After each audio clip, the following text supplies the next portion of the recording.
Le 10 janvier, et à travers cette date, je remercie deux personnes. Le président Nicéphore Soglo d'abord, qui a eu l'idée géniale de faire ça. Et je remercie le président Mathieu Kérékou, qui a dit un décret ne peut pas régler ça, il faut une loi, et qui a instruit l'Assemblée pour prendre cette loi.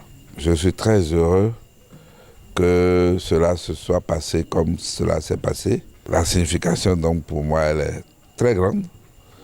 D'abord, je peux exercer ma foi de façon libre et je peux organiser et participer à des manifestations au nom du vaudou, pour la gloire du vaudou, pour la révélation du vaudou, pour faire bénéficier à d'autres personnes la grâce du vaudou. Je remercie ces deux personnes, même si la tendance est de les effacer. Nous, on maintient le 10 janvier et nous continuons la lutte. Toutes les manifestations sont à Ouidah, mais nous allons maintenir le temple. Nous sommes les gardiens du temple. Je vais prier mes divinités pour marquer la date du 10. Je peux le faire le soir, je peux le faire le matin. Après ce vendredi, le samedi, nous allons prier. Et le dimanche, nous allons communier avec mes fidèles, mes amis et tout le reste.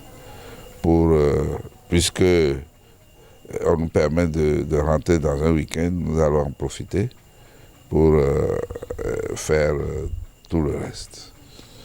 Mais dans le même temps, je voudrais dire aux autres dignitaires que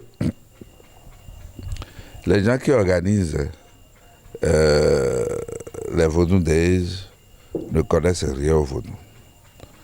Ce sont des personnes événementielles qui savent organiser les choses à l'européenne, à la française, et qui sont là-dessus. Et l'objectif est clair, c'est promouvoir les arts et cultures vaudou. Et on l'a dit clairement, ce n'est pas de promouvoir le vaudou. Donc nous avons intérêt à préserver le sacré pendant les Vodou Days. Nous avons l'obligation de préserver le sacré de nos temples, le sacré de nos attributs spirituels.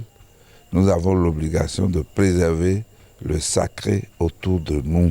Si nous nous faisons détruire nos attributs, on n'aura plus rien pour montrer le vaudou, parce que la tendance actuellement, c'est cela. J'espère qu'on n'arrivera pas à la banalisation du vaudou. Donc, ce n'est pas de la responsabilité du gouvernement de préserver le sacré de nos sites et de nos vaudous, mais c'est à nous de le faire.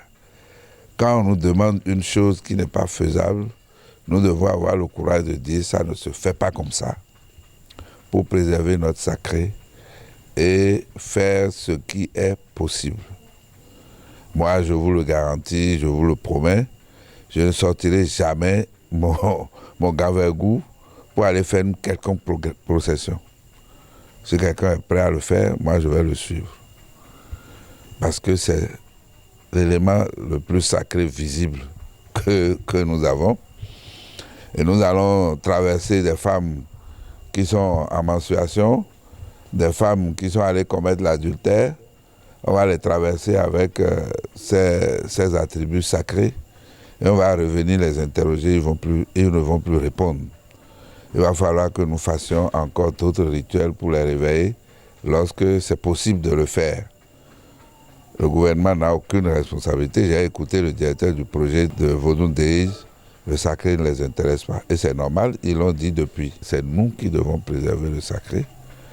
Donc j'invite chacun à préserver le sacré et à organiser les choses pour activer ces attributs, pour activer ces entités, pour prier pour le pays, prier pour la localité, prier pour nos enfants, prier pour l'école et prier pour la nation